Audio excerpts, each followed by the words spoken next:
Day mga kabasyong, yan. Nagko-compression test kami ni Kabasyong. Kabasyong, pa-start yung sasakyan. Mga 11 na crank or 10. Tignan natin kung may tataas doon. Apak sa accelerator para umopen. Pull.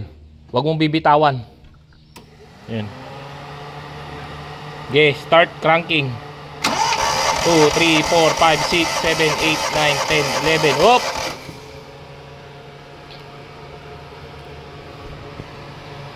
Mababa reading.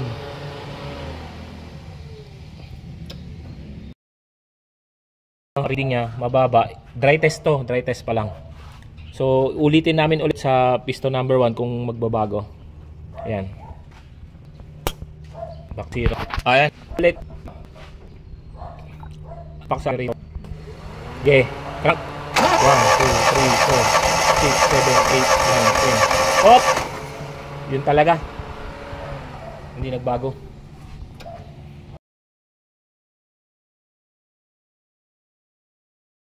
Kabasyong. Hop. Apakan yung accelerator, Kabasyong.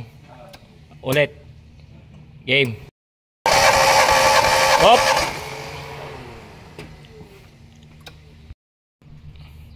Same reading siya, piston number cylinder number 3. Kung nag 140 pataas sana yun, pwede. Apak sa accelerate. Apak ulit sa accelerator. Ayan, full throttle. Sige. 2, 3, 4, 5, 6, 7, 8, 9, 10, 11. Hop! Ito ang may tama. Sobrang baba. 4. Sobrang baba niya. So, yung tatlo 130, sabihin natin 130. Tapos itong isa 75. So, dito talaga. Pupunta tayo ng wet test. Wet test, lalagyan natin ng langis. And then compression test ulit. Pag tumaas, confirm piston ring. Pero kapag mababa, balbula lang. Pag walang pinagbago, balbula yun.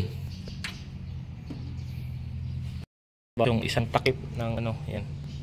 Lagyan natin doon. So, lahat yan lalagyan. Pa tayo sa kabila.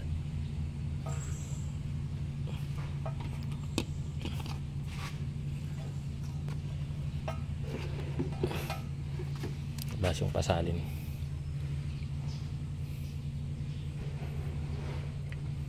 Di ba? O, tama na yan.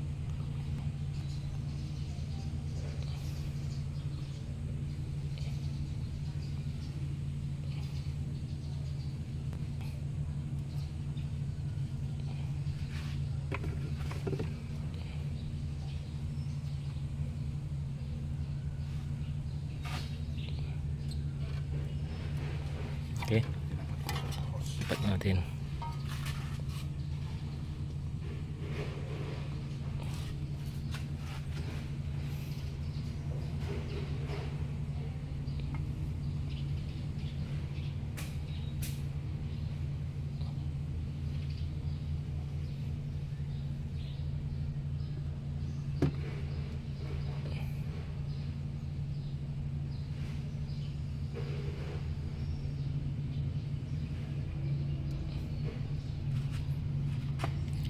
Naging cause kasi nito mga kabasyong, bakit naging ganito, kasi nag-leak yung hydrovac, yung langis ng preno pumunta doon sa hydrovac, tapos syempre nasipsip na ng yung naging cause. Ngayon sana kung same pa rin yung reading, ibig sabihin balbula lang. Sa dry test, ito yung wet test mga kabasyong, yan. So tapos na tayo sa kaapat na cylinder. Okay na,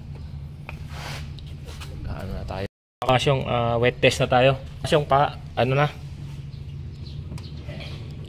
full throttle ulit.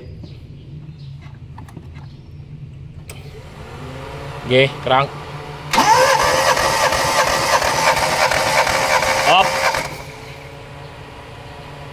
Yan, tumaas. Na tayo. Full throttle ulit. Yan.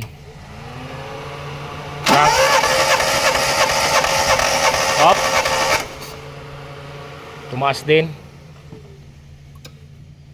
145. 150. Dapat sa 150. Number 3.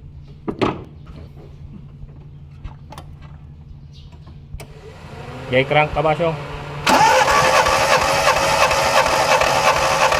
Opya. Ayan, medyo mataas dito sa kabila. 160. 160 siya. Mataas sa number 3.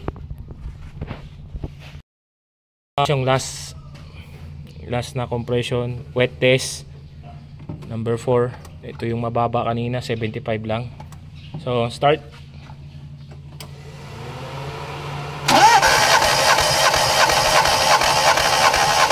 Up. Tumaas siya. So napunta siya sa 155.